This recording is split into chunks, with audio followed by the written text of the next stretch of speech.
আপনার মেয়ের নামে একটা বাড়ি লিখে দেন, আপনার মেয়ে কখনো অবহেলিত হবে না। বিশেষ করে আমাদের সমাজের ভিতরে আস্তে আস্তে যে দিনগুলো আসতেছে, জাহিলি যুগটাকেও হার মানিয়ে দিচ্ছে। মেয়েদেরকে ম্যাক্সিমাম জায়গায় অবহেলা করা হয়। আপনার মেয়ে যখন শ্বশুর বাড়ি চলে যাবে, আপনি আপনার যদি অ্যাবিলিটি থাকে, যদি আপনার সামর্থ্য থাকে, আপনার মেয়ের জন্য একটা জায়গা নির্ধারণ করে দিবেন।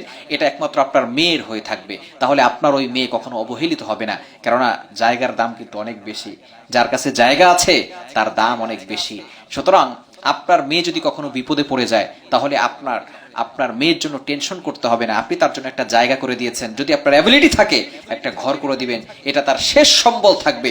যদি স্বামীর বাসায় তাকে কেউ পাত্তা না দেয়, তাহলে সে সেখানে অবস্থান করতে পারবে। তার ভাইয়ের কাছেও যেতে হবে না, তার অন্য কোনো সংসারে গিয়ে কারো কাছে হাত পাততে হবে না। তার ইজ্জত হেফাজত রাখার জন্য সে যাতে করে সেই বাড়িটা দিয়েই কোনো কিছু করে যেতে পারে, এবং এই বাড়িটা তার শেষ সম্বল থাকবে। সে কখনো অবহেলিত হবে না, সে কখনো রাস্তায় রাস্তায় ঘুরবে না। মেয়ে নিয়ে যদি আপনার বেশি কষ্ট হয়, আপনার যতটুকু অ্যাবিলিটি আছে তার জন্য আপনি কিছু করে যাবেন।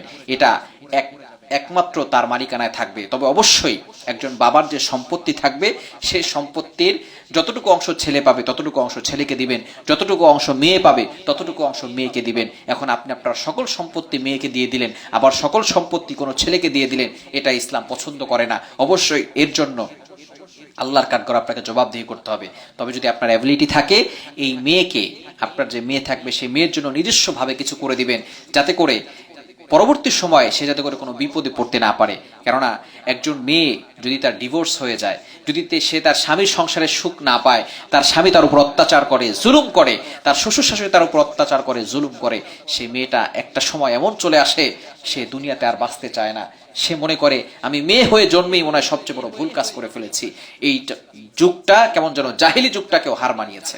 জাহিলি যুগে বাবা তার মেয়ে কন্যা সন্তানটাকে দুনিয়া থেকে বিদায় করে দিত, কেউ জবাই করে ফেলতো, কেউ পাথর দিয়ে আঘাত করে দুনিয়া থেকে বিদায় করে দিত, কেউ উপর থেকে নিচে ফেলে দিয়ে তাকে দুনিয়া থেকে বিদায় করত। এখন মেয়েরা জন্ম হওয়ার পরে শ্বশুর বাড়ির অত্যাচার নির্যাতন সহ্য করতে না পেরে দেখা যাচ্ছে তারা কঠিন পরিস্থিতির শিকার হয়ে যায়। তবে অবশ্যই আপনাকে সতর্ক থাকতে হবে। আপনার মেয়েকে আপনি সব দিয়ে দিবেন, ছেলেদেরকে কিছু দিবেন না, বিষয়টা এমন নয়। আপনি সবাইকে সমান ভাগে দিবেন। তবে যদি যতটুকু ইসলাম বিবেচনা করে দিয়েছেন, মেয়ে পাবে বাবার সম্পত্তি থেকে 1 ভাগ, ছেলে পাবে 2 ভাগ, এভাবে আপনি আল্লাহ তাআলার কোরআনের বিধান অনুযায়ী ওয়ারিশ সূত্রে আপনার সন্তানদেরকে দিবেন। তবে মেয়ের জন্য যদি আপনি কিছু করে যেতে পারেন, তাহলে মেয়ে কখনো অবহেলিত হবে না। আপনার মেয়ে সমাজের চোখে কখনো খারাপ হবে না। আল্লাহ পাক রব্বুল আলামিন এভাবেই যদি আপনি করতে পারেন, তাহলে আল্লাহ তাআলা আপনার সংসারে সুখ শান্তির ব্যবস্থা করে দিবেন। আমরা অনেক সময় মেয়ে হলে সবাই মনক্ষুণ্ণ হয়ে যায়। সবাই বিশেষ করে মা হোক, শাশুড়ি হোক, যত মেয়ের আছে, যদি কারো ছেলে সন্তান হয় তাহলে সবাই বলে ভালো হয়েছে, আর যদি ছেলে সন্তান না হয়, মেয়ে সন্তান হয়, তাহলে আল্লাহর দান আল্লাহ দিছে, এই ধরনের কথাবার্তা বলে থাকে। তোমার পেটে আর ছেলে বাচ্চা নাই, খবরদার, এটা কখনো করবেন না। ছেলে মেয়েগুলো সব আল্লাহর পক্ষ থেকে আসে। এজন্য অবশ্যই আমরা সতর্ক থাকবো। আল্লাহ পাক রব্বুল আলামিন নারীদেরকে সম্মান দিয়েছেন। আপনি মেয়ের বিরুদ্ধে কথা বলেন, আপনি তো একজন মায়ের গর্ভ থেকে দুনিয়াতে এসেছেন। আপনি কারো মেয়ের বিরুদ্ধে কথা বলেন, মেয়ে দুনিয়াতে আসলে আল্লাহ পাক রব্বুল আলামিন একজন মেয়ে হলে, একটা কন্যা সন্তান হলে একটা জান্নাতের মালিক বানিয়ে দেন। 2টা কন্যা সন্তান হলে তাদেরকে পরিপূর্ণভাবে ইসলামের বিধান যদি পরিপূর্ণভাবে মানাতে পারেন, তাহলে 2টা জান্নাতের মালিক আপনাকে বানিয়ে দিবে।